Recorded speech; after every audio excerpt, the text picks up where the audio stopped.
Bonjour, bienvenue sur le blog Utips. On va voir aujourd'hui comment fabriquer un calque d'effet pour Final Cut Pro 10. Alors un calque d'effet, qu'est-ce que c'est? Ça permettra, si vous voulez, d'appliquer un effet sur une partie uniquement du montage. Donc voilà, là je suis en train de monter un clip et je vais vous montrer un petit peu comment faire ça, comment appliquer un effet à un endroit du montage sans forcément avoir à découper les plans comme ça, comme on pourrait le faire habituellement, hein, par exemple. Si je veux appliquer un effet uniquement à cet endroit-là dans Final Cut, eh bien je découpe mon plan comme ça en faisant des coups de rasoir. Je vais par exemple mettre cet effet ici et vous voyez que là il n'y est pas et là il y est.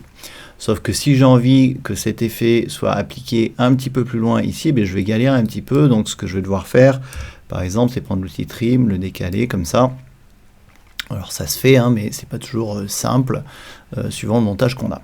Donc comment appliquer un calque d'effet? Comment faire un calque d'effet autrement que comme ça dans Final Cut?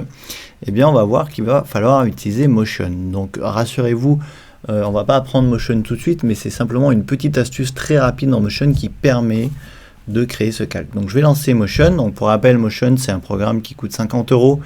C'est un programme Apple qui va vous permettre de fabriquer des effets pour Final Cut, de fabriquer des titrages pour Final Cut, de fabriquer des générateurs, de fabriquer des transitions. Motion va permettre aussi évidemment de créer des animations. C'est un petit peu l'équivalent d'After Effects chez Adobe. Donc j'aurai l'occasion de faire des tutos sur Motion et c'est le premier tuto que je vais vous montrer, c'est ça. C'est tout simplement créer un calque d'effets pour Final Cut. Sachez également que tout ce qu'il y a dans Final Cut, hein, par exemple tous vos effets que vous avez dans Final Cut, vous pouvez faire un clic droit et les ouvrir dans Motion pour pouvoir les modifier. J'aurai l'occasion d'expliquer ça dans d'autres vidéos, mais vous pouvez tout modifier, tout ce que vous avez dans Final Cut dans Motion, que ce soit les titrages, les générateurs, les transitions, les effets, etc. etc. Alors ce qu'il faut savoir, c'est que quand vous lancez Motion, vous avez tout un tas d'options possibles. Je vais vous expliquer rapidement ce menu. Quand vous cliquez sur un projet Motion, c'est que vous voulez faire une animation, c'est-à-dire un film d'animation créé dans Motion. J'aurai l'occasion de vous expliquer ça dans d'autres tutos. Ici, si vous voulez créer un effet pour Final Cut, vous voulez créer ici un générateur, vous créez une transition et un titrage pour Final Cut. Donc tout ça, ces 4 menus, ce sont des menus qui permettent de créer des outils pour Final Cut. Et ça, c'est un projet Motion qui est totalement indépendant de Final Cut, dans lequel vous pouvez créer des animations avec des formes, avec des objets, etc. etc. Donc là, on va cliquer sur titre Final Cut.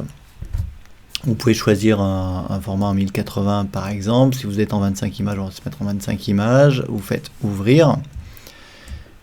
Et ici, on va simplement, on va pas prendre Motion maintenant, mais vous allez simplement enlever le texte ici. Vous voyez, on va l'enlever dans les calques ici. Voilà. Donc là, j'ai plus le texte ici et je vais tout simplement publier ça pour Final Cut. Donc c'est pas en soi un calque d'effet, c'est un titrage, mais vu qu'on a une couche alpha, c'est-à-dire qu'on a une transparence du titre, on va l'utiliser pour faire un calque d'effet dans Final Cut. Donc je clique ici sur enregistrer. Donc Motion va me demander où l'enregistrer. Donc là il est en train d'enregistrer ce réglage pour le publier dans Final Cut. Donc je vais l'appeler calque d'effet. Catégorie, eh bien je vais créer une nouvelle catégorie que je vais appeler par exemple mes effets. Voilà. Une fois que c'est fait, vous cliquez sur publier. C'est très rapide. Ensuite, vous pouvez tout simplement retourner dans Final Cut. Ici, dans Final Cut, eh bien, ce qu'on a publié arrive. Vous voyez qu'on a la petite roue colorée qui apparaît, donc ça prend quelques secondes. Et ensuite, vous allez chercher ça dans vos titrages, ici. Donc, puisque c'est un titrage qu'on a créé, je vais cliquer dans titrage. Je vais aller ici dans mes effets. Et dans mes effets, j'ai mon calque d'effet. Donc, je vais pouvoir le prendre, le copier ici, et je peux le mettre sur la durée que je veux sur mon clip, d'accord? Donc je vais enlever ce que j'ai fait tout à l'heure, donc je vais par exemple désactiver les effets que j'avais mis sur ce clip tout à l'heure, voilà, je vais l'enlever, hop, donc là il n'y a plus d'effet. Et je vais par exemple mettre un effet sur ce calque d'effet. Donc je vais aller par exemple prendre un effet stylisé, voilà, je vais prendre l'effet écoutille par exemple. Je mets l'effet écoutille sur mon calque et vous voyez que qu'est-ce qui se passe? Eh bien ce qu'il faut bien comprendre, c'est que l'effet s'applique sur cette couche alpha qui est là, sur cette transparence, puisqu'il n'y a rien en fait, il n'y a pas de titre, hein, c'est simplement une couche alpha, une transparence. Et qu'est-ce qui se passe? Eh bien, j'ai l'effet qui est appliqué sur ma vidéo dessous, sous le calque. Donc, ce qui est génial, c'est que, vous voyez, là, j'ai plus d'effet. Quand je suis en dehors du calque, j'ai pas d'effet. Quand je suis sur le calque, j'ai un effet. Je peux raccourcir ce calque. Du coup, mon effet se raccourcit. Je peux allonger ce calque. Et vous voyez la souplesse que ça donne dans un montage. Petite précision, si je retourne ici, par exemple, dans mes rushs, et que je prends un autre plan, que je vais mettre au-dessus de mon calque, eh bien l'effet ne s'applique pas puisqu'il est au-dessus du calque. Je peux, si j'ai envie, mettre cette fois-ci le calque au-dessus du plan que je viens de mettre au-dessus, et vous voyez que maintenant l'effet s'applique aussi à ce plan qui est là. Donc voilà, c'est génial. Ce qu'on met au-dessus du calque, eh bien l'effet ne s'applique pas, et ce qui est en dessous du calque, l'effet s'applique, et en plus on peut mettre autant d'effets qu'on veut, on peut étirer le calque comme on veut. Donc ça donne une souplesse assez incroyable en montage lorsque vous voulez appliquer des effets sur des plans. Ça peut être très utile aussi en étalonnage. Si vous avez déjà étalonné vos plans plan par plan et que vous voulez sur une certaine partie du film appliquer un étalonnage global sur tous ces plans qui sont eux-mêmes déjà étalonnés, eh bien ça peut être très très utile.